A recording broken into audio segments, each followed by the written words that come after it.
미정아, 너 요즘 이상해 보인다. 동료의 한마디가 가슴을 찔렀어요. 거울을 보니 정말 달라져 있었거든요. 50대 초반 요양보호사로 일하며 하루하루를 그저 버텨내기만 하던 제가 언제부터인가 아침에 거울을 보며 머리를 만지작거리고 립밤까지 바르고 있었던 거예요. 그 사람 때문이야. 가슴속으로만 속삭인 그 말이 오늘도 복도 끝 창가로 제 발걸음을 이끌고 있었어요. 30년을 함께 살던 남편이 떠난 지 벌써 3년째. 혼자 남겨진 채 매일 똑같은 일상만을 반복하던 저에게 어느 날 갑작스럽게 나타난 한 남자가 있었어요. 선생님이 없으면 우리 아버지는 어떻게 될까요? 그의 간절한 눈빛이, 그의 따뜻한 손길이, 그리고 밤마다 창가에서 나누던 금지된 대화들이 제 인생을 송두리째 흔들어 놓기 시작했거든요. 요양원이라는 폐쇄된 공간에서 벌어진 이 위험한 만남이 과연 어떤 결말을 맞게 될까요? 지금부터 여러분과 함께 그 은밀하고도 애틋한 이야기 속으로 들어가 보겠어요. 이런 금지된 사랑 이야기가 궁금하다면 구독과 좋아요로 저에게 큰 힘을 주시기 바래요. 새벽 4시 30분. 남편이 떠난 후 더욱 일찍 깨는 습관이 생겼어요. 텅 빈 침대에서 혼자 일어나 차가운 바닥을 딛고 서면 하루가 또 시작되죠. 거울 속 제 모습은 날이 갈수록 초라해져만 갔어요. 50대 초반이지만 이미 늙은 여자처럼 보였거든요. 이렇게 살다 죽는 건가? 매일 아침 혼잣말로 중얼거리며 낡은 가방에 김밥 하나를 넣고 집을 나섰어요. 요양원까지 가는 버스 안에서도 저처럼 지친 얼굴의 사람들만 보였어요. 모두가 무언가를 포기한 채 살아가고 있는 것 같았어요. 저 역시 그중 한 명이었죠. 남편과 이혼한 지 벌써 3년. 처음에는 자유로워진 기분이었지만 이제는 그저 공허함만 남았어요. 아이들도 다 성인이 되어 각자의 삶을 살고 있었고 제게는 오로지 일만 남았죠. 아니, 일마저도 그냥 생계를 위한 수단일 뿐이었어요. 요양원 복도에 들어서면 항상 그 냄새가 먼저 반겨져요. 소독약과 노인 냄새가 섞인 그 특유의 냄새. 처음에는 구역질이 날 정도였지만 이제는 그냥 제 인생의 냄새가 되어버렸거든요. 미정아, 3층 김 할아버지가 또 난리야. 올라가서 좀 달래줘. 주임의 목소리에 한숨을 내쉬며 계단을 올라가요. 하루에도 수십 번씩 울리는 호출벨. 아가씨 물 좀, 기저귀 좀 갈아줘. 라는 끝없는 요구들. 때로는 화를 내시는 어르신들의 소리에 가슴이 답답해지기도 했어요. 점심시간에 동료들과 함께 앉아 있어도 대화에 끼어들지 못했어요. 젊은 동료들은 연애 이야기, 결혼 이야기로 떠들썩했고 저와 비슷한 연배의 동료들은 자녀 자랑으로 바빴거든요. 저만 혼자 조용히 김밥을 씹으며 시간을 보내곤 했어요. 돌봄이라는 일이 얼마나 숭고한 일인지는 알고 있었어요. 하지만 정작 저 자신은 누구에게도 돌봄을 받지 못한 채 매일 조금씩 말라가고 있었거든요. 마치 오래된 수건이 빨래를 반복하며 점점 얇아져 가듯 제 마음도 그렇게 달아가고 있었던 거지요. 퇴근 후에는 혼자 집에 돌아가 TV를 보다가 잠들고 새벽에 일어나 다시 같은 일상을 반복하는 것. 그것이 제 삶의 전부였어요. 주말에도 특별히 할 일이 없어서 그냥 집에서 청소를 하거나 빨래를 하며 시간을 보냈죠. 실례합니다. 402호 환자 김철수 씨 아버님이신데요. 그날따라 유난히 바쁜 오후였어요. 복도에서 침대 시트를 정리하고 있을 때 낯선 목소리가 제 뒤에서 들려왔거든요. 고개를 돌렸을 때 그 순간을 저는 평생 잊을 수 없을 거예요. 키 175cm 정도의 단정한 체격, 회색 스웨터를 입은 40대 후반으로 보이는 남자가 서 있었어요. 얼굴은 그리 잘생기지는 않았지만 깔끔하게 정리된 머리와 정직해 보이는 인상이 눈에 띄었거든요. 하지만 무엇보다 충격적이었던 건 그의 눈빛이었어요. 마치 저를 오래전부터 알고 있었던 것처럼 따뜻하면서도 어딘가 그리움이 담긴 시선이었어요. 수고 많으시죠? 선생님 같은 분이 계셔서 우리 아버지가 편안하게 지내실 수 있는 것 같아요. 평범한 인사말이었지만 그 말을 하는 그의 목소리에는 특별한 온기가 있었어요. 제 가슴이 갑자기 두근거리기 시작했거든요. 언제부터 이런 설렘을 느껴보지 못했을까요? 아, 네, 감사해요. 겨우 대답을 했지만 제 목소리가 평소보다 떨리고 있다는 걸 스스로도 느낄 수 있었어요. 혹시 많이 힘드시죠? 이런 일이. 그가 조심스럽게 물었을 때 저는 순간 아무 말도 할 수 없었어요. 그동안 아무도, 정말 아무도 저에게 이런 걸 물어보지 않았거든요. 가족도, 친구도, 동료도 모두 당연하게 여겼어요. 미정이는 원래 그런 일을 하는 사람이라고. 그런데 이 낯선 남자는 처음 만난 저에게 힘드시죠? 라고 물어본 거예요. 눈물이 날 뻔했어요. 하지만 참았죠. 요양원에서 우는 모습을 보일 수는 없으니까요. 괜찮아요. 익숙해졌어요. 익숙하다고 해서 힘들지 않은 건 아니잖아요. 저는 그렇게 생각하는데 그의 말에 저는 그를 다시 한번 바라봤어요. 정말로 진심으로 걱정하는 눈빛이었거든요. 언제 마지막으로 누군가가 저를 이렇게 걱정스럽게 바라봤을까요? 그날 오후 저는 일하면서도 자꾸 그의 목소리가 생각났어요. 힘드시죠? 라는 그 한마디가 계속 귓가에 맴돌았거든요. 그리고 이상하게도 오랫동안 잊고 지냈던 나라는 사람. 여자로서의 제가 아주 천천히 깨어나는 듯한 기분이 들었어요. 그 후로 그는 매일 같은 시간에 나타났어요. 오후 3시경이었는데 제가 가장 지쳐있는 시간이기도 했거든요. 처음에는 아버님 문안을 위한 방문이라고 생각했지만 점점 이상한 느낌이 들기 시작했어요.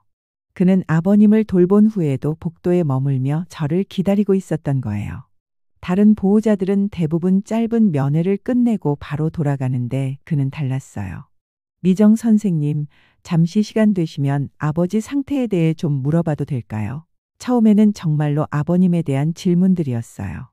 식사는 잘 드시는지, 밤에 잠은 잘 주무시는지, 다른 어르신들과는 잘 지내시는지. 하지만 점점 질문의 내용이 바뀌기 시작했거든요. 선생님은 이 일을 언제부터 하셨어요? 가족들은 이런 일 하는 거 반대하지 않았나요? 혹시 스트레스 받을 때는 어떻게 푸세요? 개인적인 질문들이 늘어가면서 저는 그의 진짜 의도를 눈치채기 시작했어요. 그는 단순히 아버님에 대해서만 궁금해하는 게 아니었어요. 저에 대해서 알고 싶어 하고 있었던 거지요. 미정 선생님, 어느 날부터 그는 제 이름을 부르기 시작했어요. 그 목소리에 실린 애정이. 저는 바보가 아니거든요. 그것이 단순한 감사 인사가 아니라는 걸 느낄 수 있었어요. 네, 오늘 좀 피곤해 보이세요. 혹시 무슨 일 있으셨어요? 제 표정 하나하나를 세심하게 관찰하고 있다는 것을 알 수 있었어요. 그리고 그런 관심이 솔직히 나쁘지 않았어요. 누군가 저에게 이렇게 관심을 가져준 게 언제였나 싶을 정도였으니까요. 아니에요. 그냥 요즘 좀 바빠서요. 너무 무리하지 마세요. 건강이 제일 중요한 거잖아요. 그의 말에 가슴이 따뜻해졌어요. 언제 마지막으로 누군가가 제 건강을 걱정해 줬을까요? 혹시 퇴근하실 때 차라도 한잔 할까요? 어느 날 그가 조심스럽게 제안했을 때 저는 화들짝 놀랐어요. 안 돼요. 그런 건 아, 죄송해요. 괜한 말씀을 드렸네요. 그냥 선생님이 너무 지쳐 보이셔서 잠시라도 편하게 쉴 수 있는 시간이 있으면 좋겠다고 생각했는데. 그는 당황한 듯 사과했지만 그 순간 제가 느낀 건 거절에 대한 안도감이 아니라 아쉬움이었어요. 정말로 그와 차 한잔하고 싶었던 제 마음을 스스로도 부정할 수 없었거든요. 그날 밤 집에 돌아와서도 그의 목소리가 계속 들렸어요. 차라도 한 잔? 그 말이 귓가에 맴돌며 잠을 이룰 수 없었어요. 거울 앞에 서서 제 모습을 봤어요. 언제부터인가 머리도 더 신경 써서 빗고 립밤도 바르고 있었거든요. 혹시나 해서 화장품 가게에 들러 기초 화장품도 하나 샀어요. 오랫동안 사용하지 않았던 향수도 다시 꺼내서 살짝 뿌려보기도 했죠. 내가 지금 뭐 하는 거지? 스스로에게 물었지만 답은 뻔했어요. 저는 그에게 빠져들고 있었거든요. 요양원의 밤은 낮과는 완전히 다른 세계였어요. 낮에는 시끄럽고 바쁜 일상이지만 밤이 되면 고요함 속에서 모든 소리가 또렷하게 들렸거든요. 야간 근무를 할 때마다 저는 습관적으로 복도 끝 창가로 향했어요. 그곳에서 도시의 불빛을 바라보며 하루의 피로를 달래는 것이 제 유일한 위로였거든요. 도시의 불빛들이 반짝이며 마치 너 혼자가 아니야 라고 말해주는 것 같았어요. 그런데 어느 날 밤 그곳에 누군가 서 있었어요. 선생님도 여기 오시네요. 그였어요. 창문에 기대어 바깥을 바라보고 있던 그가 저를 보고 미소를 지었거든요. 아, 네. 잠시 바람 쐬려고요. 저도 그래요. 여기 야경이 참 좋죠? 우리는 나란히 창가에 섰어요. 어깨가 스칠 듯 가까운 거리였는데 그의 체온이 느껴질 것만 같았어요. 심장이 미친 듯이 뛰었지만 그 자리를 떠날 수가 없었거든요. 아버님은 괜찮으세요? 이 시간에? 네, 주무세요.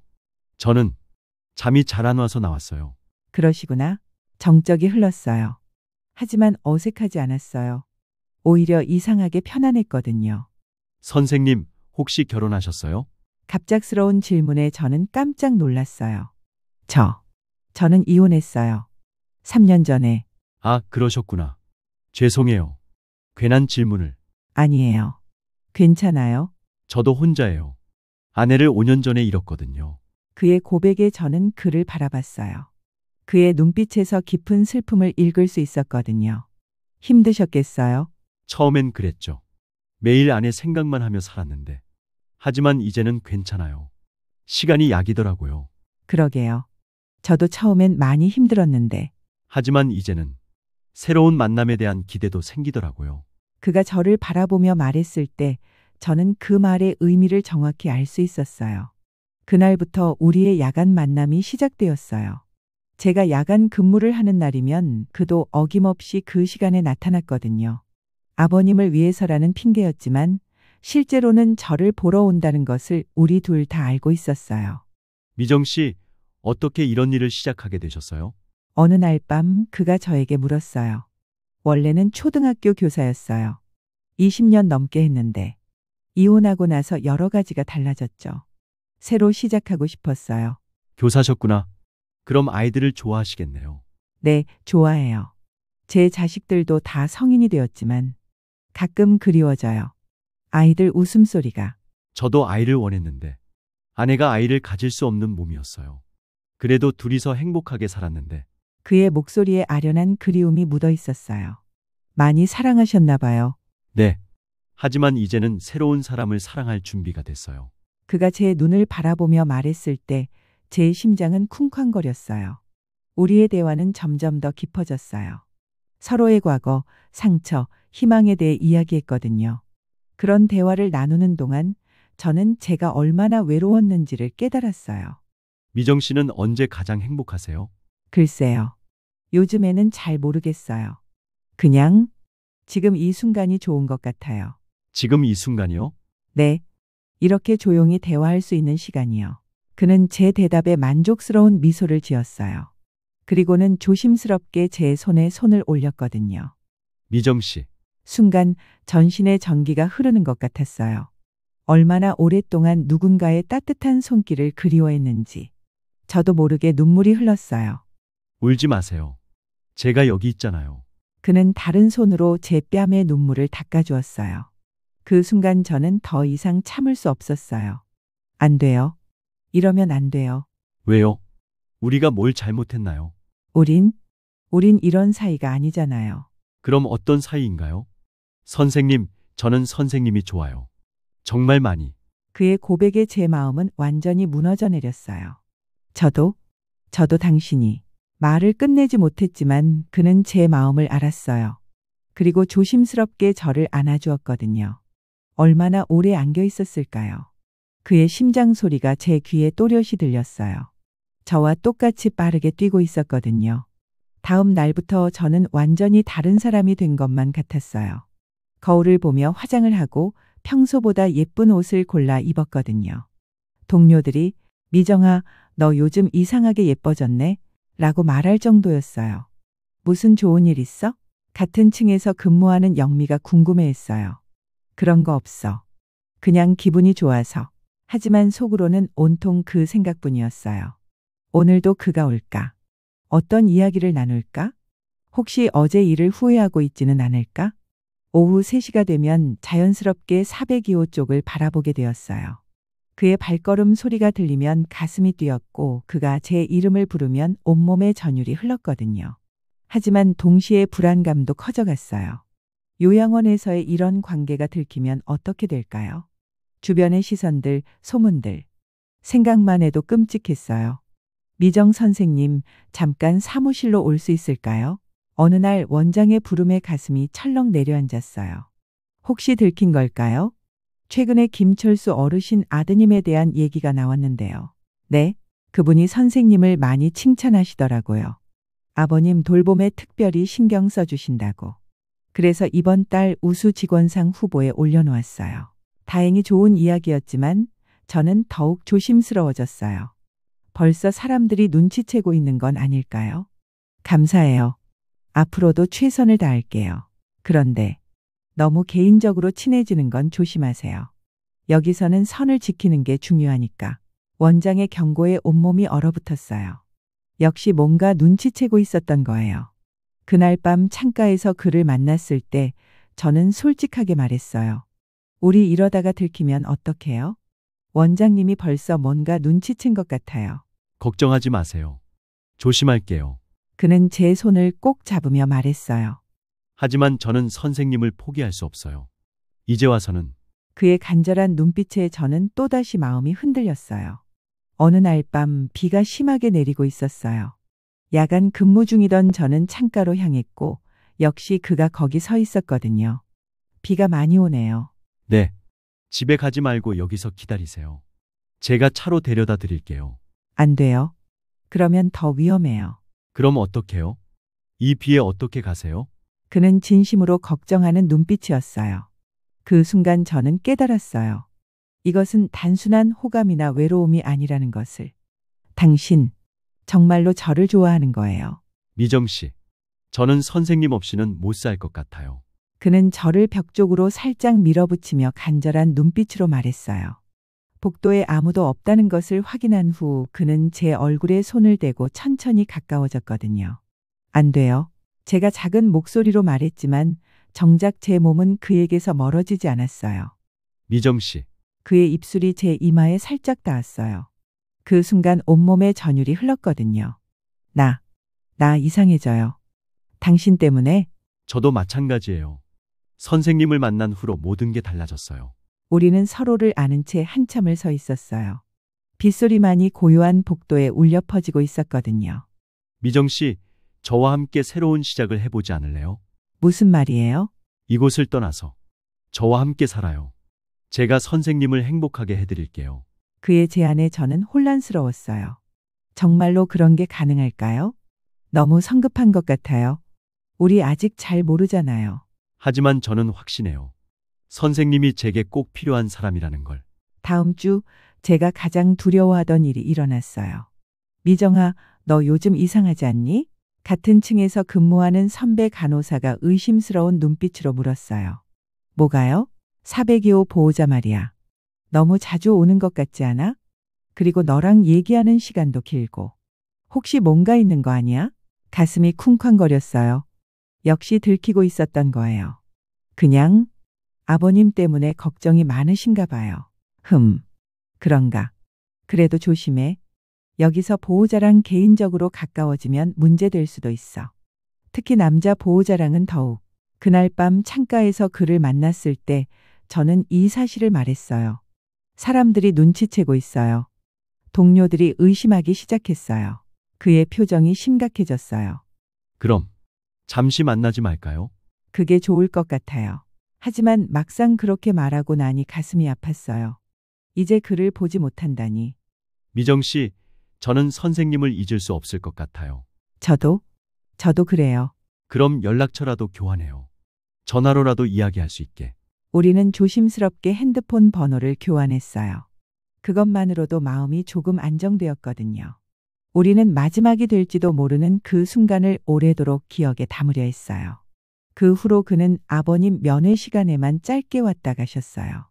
저와 눈을 마주치지도 않으려 애쓰는 모습이 보였거든요. 그런 그를 보는 것만으로도 가슴이 미어졌어요. 하지만 밤에는 문자 메시지를 주고받았어요. 오늘 하루 어떠셨어요? 많이 힘들지 않으셨나요? 그의 문자를 받을 때마다 가슴이 뛰었어요. 비록 만날 수는 없지만 이렇게라도 연결되어 있다는 게 위로가 되었거든요. 선생님 생각만 하며 지내고 있어요. 빨리 만나고 싶어요. 저도요. 하지만 지금은 참아야죠. 언제까지 이렇게 숨어야 할까요? 조금만 더 기다려요. 때가 되면. 하지만 우리에게 그럴 시간이 얼마나 남아있을지는 아무도 알 수 없었어요. 1주일, 2주일이 흘렀어요. 저는 매일 밤 창가로 갔지만 그는 나타나지 않았어요. 혼자서 도시의 불빛을 바라보며 눈물을 흘렸거든요. 이게 맞는 거야. 우리는 원래 이런 사이가 아니었어. 스스로를 다독였지만 마음의 공허함은 채워지지 않았어요. 그러던 어느 날 402호에서 응급 상황이 발생했어요. 김 할아버지께서 갑자기 쓰러지신 거예요. 구급차가 오고 병원으로 이송되는 급박한 상황이었어요. 그도 급히 달려왔어요. 아버님을 따라 구급차에 타는 순간 그가 저를 바라봤거든요. 그 눈빛에서 수많은 말을 읽을 수 있었어요. 고마워요, 미안해요, 그리고 사랑해요. 김 할아버지는 다행히 큰 위험은 넘기셨지만 더 전문적인 치료가 필요해서 대학병원으로 옮기게 되셨어요. 그 말은 그가 더 이상 이 요양원에 오지 않는다는 뜻이었거든요. 마지막 날 아버님의 짐을 정리하며 그가 제게 말했어요. 선생님, 정말 감사했어요. 아버지를 이렇게 잘 돌봐주시고. 공식적인 인사였지만 그 안에 담긴 진심을 저는 느낄 수 있었어요. 아버님께서 빨리 회복하시길 기도할게요. 선생님도 건강하세요. 그리고 행복하시길 바랄게요. 그것이 우리의 마지막 대화였어요. 하지만 그가 떠난 후에도 문자는 계속 왔어요. 아버지 수술 잘 받으셨어요. 선생님 덕분에 마지막까지 편안하셨던 것 같아요. 다행이네요. 빨리 회복하시길. 선생님, 저는 여전히 선생님을 그리워하고 있어요. 저도요. 언젠가 다시 만날 수 있을까요? 모르겠어요. 하지만 지금은 이게 최선인 것 같아요. 그리고 어느 날 더 이상 문자가 오지 않았어요. 아마도 그도 저와 같은 마음이었을 거예요. 이렇게 끌고 가는 것보다는 깔끔하게 정리하는 게 서로를 위해 좋다고. 하지만 그가 떠난 후 저는 이상한 변화를 느꼈어요. 그와의 시간들이 제게 새로운 에너지를 준 거예요. 다시 한번 여자로서의 자신감을 느꼈고 인생이 끝난 것이 아니라는 희망을 갖게 되었거든요. 어느 날 새로운 환자분의 보호자가 오셨어요. 50대 초반의 점잖은 신사분이었는데 저에게 정중하게 인사를 하시더라고요. 안녕하세요. 잘 부탁드려요. 그 순간 저는 깨달았어요. 제가 달라졌다는 것을. 예전에 저라면 그저 업무적인 인사로만 받아들였을 텐데 이제는 새로운 만남에 대한 설렘도 느낄 수 있게 되었거든요. 창가에서의 그 시간들이 저에게 준 가장 큰 선물은 제가 여전히 사랑할 수 있는 사람이라는 자신감이었어요. 지금도 가끔 그 창가에 서서 도시의 불빛을 바라봐요. 그와 함께 보던 그 풍경이 여전히 아름답게 느껴지거든요. 그는 저에게 금지된 사랑이었을지도 몰라요. 하지만 그 덕분에 저는 다시 살아났어요. 여자로서, 한 사람으로서 새로운 희망을 품을 수 있게 되었거든요. 요양원의 복도는 여전히 바쁘고 어르신들의 호출벨은 여전히 울려요. 하지만 이제 저는 달라요. 누군가를 사랑할 수 있고 누군가에게 사랑받을 수 있다는 자신감을 갖고 있거든요. 그것만으로도 충분해요. 창밖 불빛들이 오늘도 제게 속삭여요. 당신은 혼자가 아니에요. 새로운 사랑이 또 올 수도 있어요. 네, 저는 그렇게 믿고 있어요. 혹시 여러분도 지친 일상 속에서 새로운 사랑을 꿈꾸고 계신가요? 나이가 들었다고, 상황이 어렵다고 포기하지 마세요. 사랑은 언제든 다시 찾아올 수 있어요. 이런 가슴 뛰는 이야기들이 듣고 싶다면 구독과 좋아요로 저에게 힘을 주세요. 더 많은 감동적인 사랑 이야기로 다시 찾아뵐게요.